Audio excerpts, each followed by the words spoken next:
नमस्कार, बहुत स्वागत है आप सभी का। मैं हूं आपके साथ सिरांधा शेखर। खबरों की शुरुआत करेंगे। अगर आप सड़क पर चलते हैं तो चौकन्ने रहें, सावधान रहें। कहीं ऐसा ना हो कि आप कुछ सोचते हुए अपने धुन में चले जा रहे हों और अचानक मौत आप पर अटैक कर दे। हम आपको ऐसा ही एक वीडियो दिखाने जा रहे हैं। खतरनाक सांड के अटैक का ये वीडियो देखिए कैसे सड़क पर एक बुजुर्ग आराम से अपने रास्ते चला जा रहा है, पीछे मौत इसकी ओर बढ़ रही है। बुजुर्ग को जरा भी इल्म नहीं है कि यह खतरनाक सांड अगले कुछ ही मिनट में उस पर टूट पड़ेगा। देखिए, अचानक से आगे जा रहे इस बुजुर्ग पर सांड अटैक कर देता है। बुजुर्ग को अपनी सींगों में फंसा लेता है और फिर बुजुर्ग को जमीन पर पटक देता है। खतरनाक सांड का यह वीडियो जयपुर के चाकसू का बताया जा रहा है। तो मौत किसी भी पल आपके सामने आ सकती है, इसीलिए हर वक्त चौकन्ने रहे। आप देखिए किस तरह से एक सांड आता है और बुजुर्ग को उठाकर पटक देता है। राजस्थान के जयपुर का यह वीडियो बताया जा रहा है।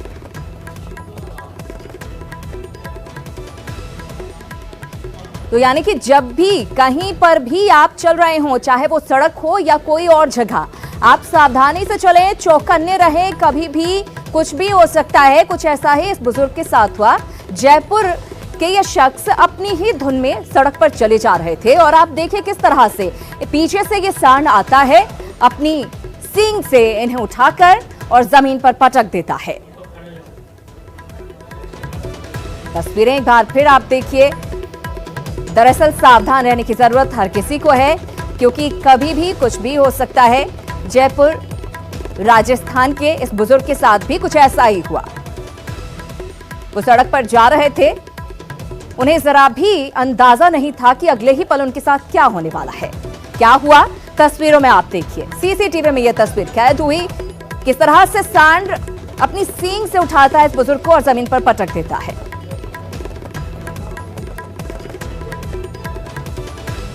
तो आप भी रहें सावधान, कभी भी कुछ भी हो सकता है। फिलहाल खबरों में आगे बढ़ेंगे। दिल्ली के गोकुलपुर इलाके में एसीपी के साथ कार्यरत हेड कांस्टेबल रतन लाल की हंगामे के दौरान मौत हो गई है। शादरा इलाके के डीसीपी अमित शर्मा भी घायल हुए हैं। लिहाजा दिल्ली के कई इलाकों में तनाव बना हुआ है। दरअसल नागरिकता संशोधन कानून और एनआरसी के विरोध में दिल्ली नहीं देश भर में प्रदर्शन चल रहा है। दिल्ली के फिरोजाबाद में हालात तनावपूर्ण बने हुए हैं। फिरोजाबाद में इस वक्त क्या है हालात, बता रहे हैं संवाददाता शंकर आनंद।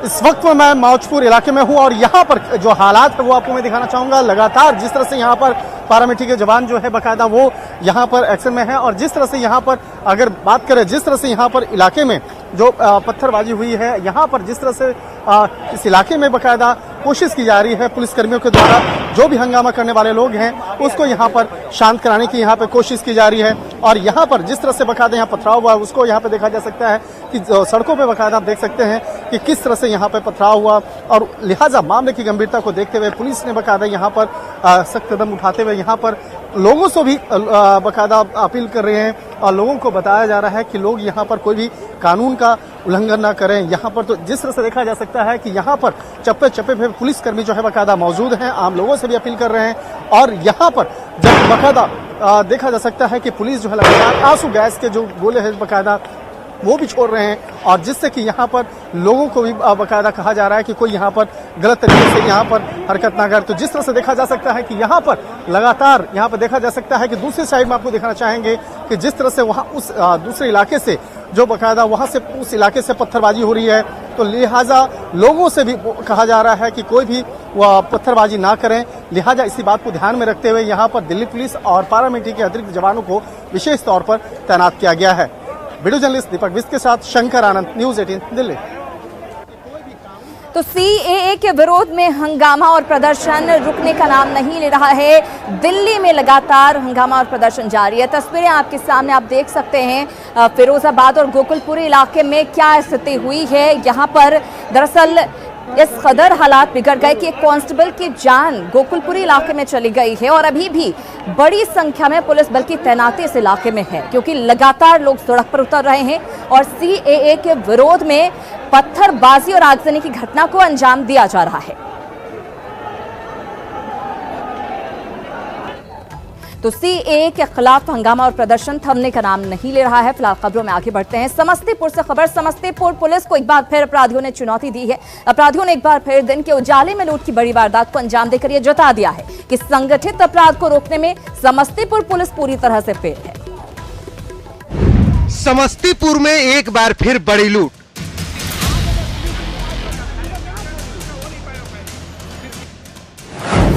दिन दहाड़े 31,75,000 की लूट।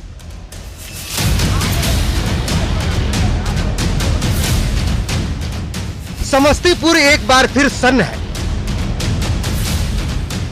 सन्न है लूट की बड़ी वारदात से। सन्न है पुलिस की नाकामी की वजह से।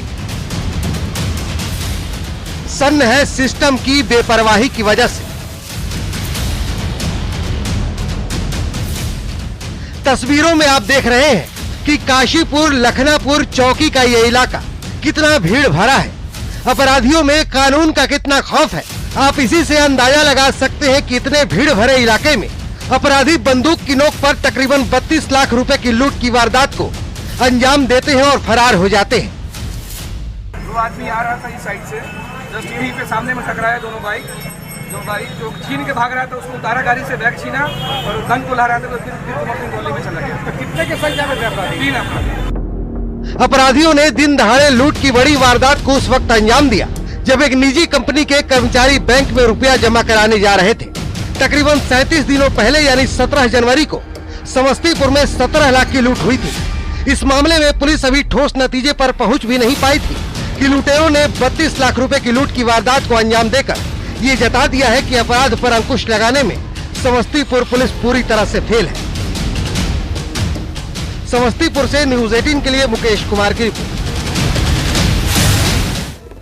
तो अपराधी लगातार पुलिस को चुनौती दे रहे हैं। समस्तीपुर में बड़ी लूट की वारदात के बाद सवाल उठने शुरू हो गए हैं। क्या समस्तीपुर पुलिस अपराध पर लगाम लगाने में फेल हो गई है? ये सबसे बड़ा सवाल कि आखिर दिन दहाड़े कैसे वारदात को अंजाम दिया जा रहा है।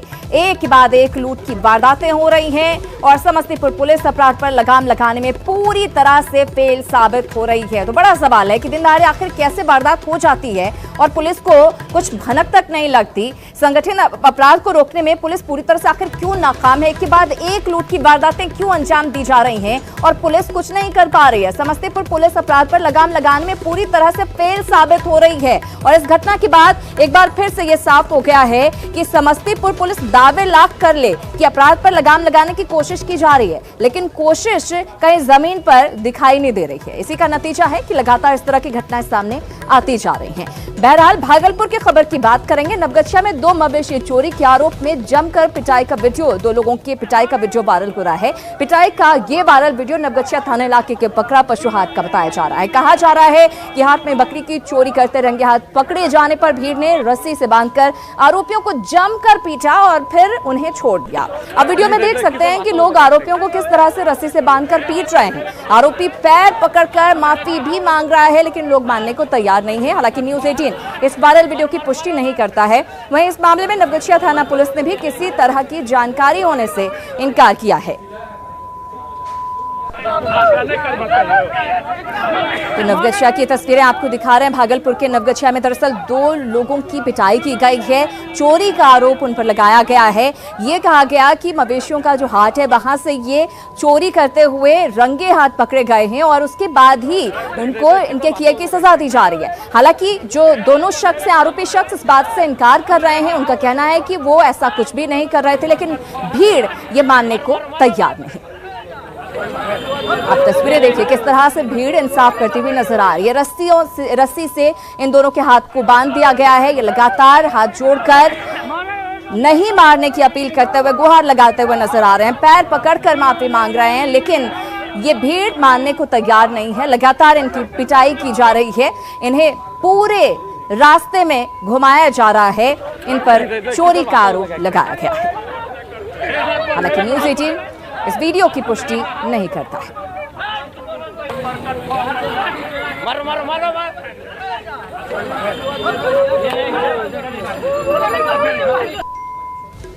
तो चोरी के आरोप में भीड़ का इंसाफ, इस तरह के मामले थमने का नाम नहीं ले रहे हैं।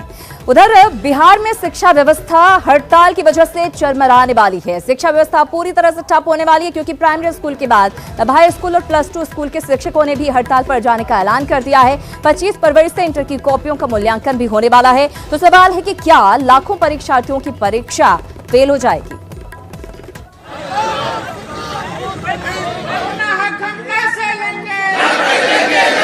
सत्रह फरवरी से चली आ रही नियोजित शिक्षकों की हड़ताल अभी तक खत्म नहीं हुई है और अब हाई स्कूल और +2 के शिक्षकों ने भी हड़ताल पर जाने का ऐलान कर दिया है।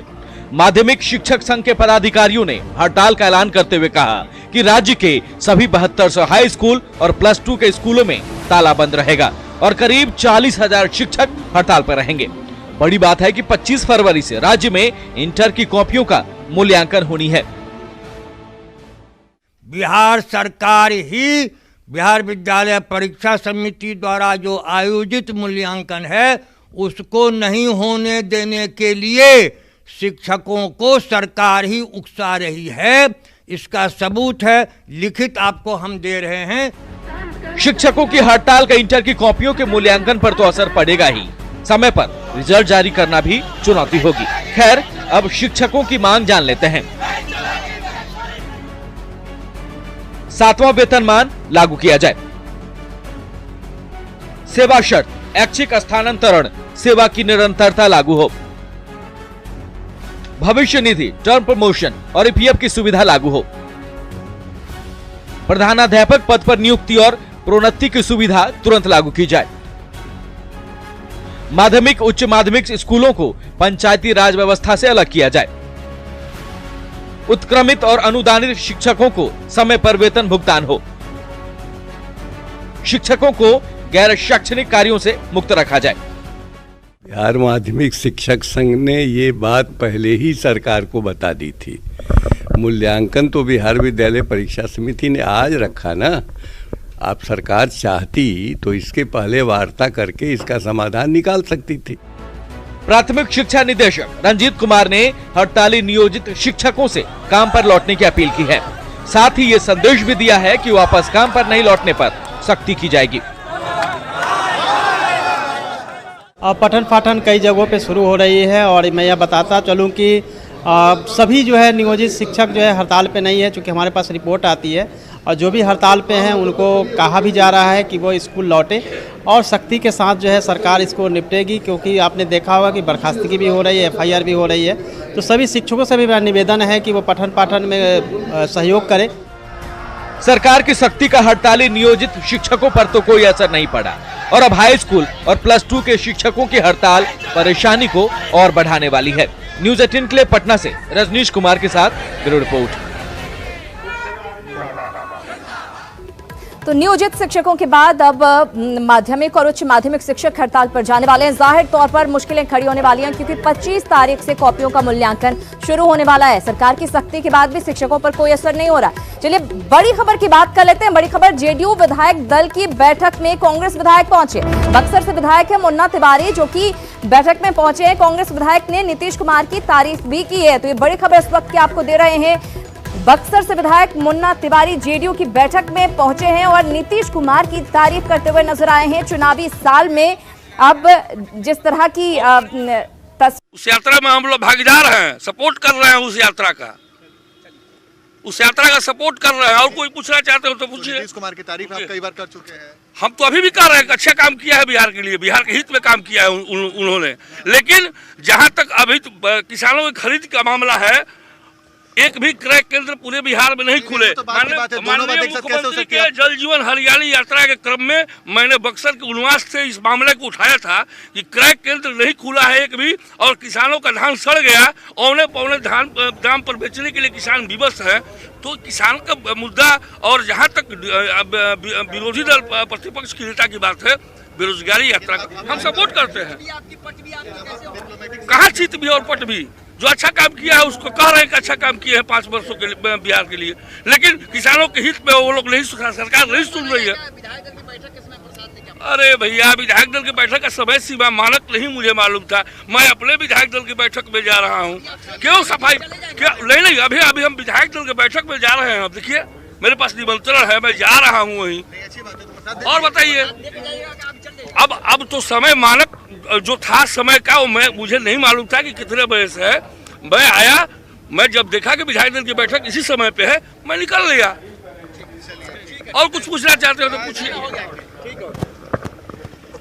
तो बक्सर से कांग्रेस के विधायक हैं मुन्ना तिवारी, जो कि जेडीयू विधायक दल की बैठक में पहुंच गए। हालांकि बाद में सफाई दे रहे थे कि मैं अपने जो विधायक दल की बैठक होने वाली है उसमें जा रहा हूं। न्यूज 18 स्पेशल में एक बार फिर से आप सभी का स्वागत है। खबरों के सिलसिले को आगे बढ़ाएंगे, बात बड़ी खबर की करेंगे। बड़ी खबर पटना से मिल रही है, जहां एक घर में भीषण आग लग गई है।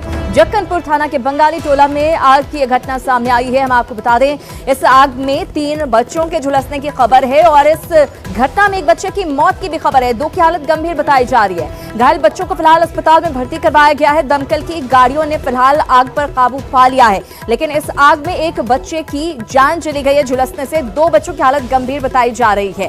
तो बड़ी खबर आपको दे रहे हैं पटना से। हम आपको बता दें, एक घर में दरअसल भीषण आग लगी और इस आग की चपेट में आने से एक बच्चे की झुलसने से जान चली गई है। वहीं 2 बच्चों की स्थिति गंभीर बताई जा रही है। तो पटना से बड़ी खबर, जहां पर एक घर में भीषण आग लग गई। जक्कनपुर थाना के बंगाली टोला की घटना है।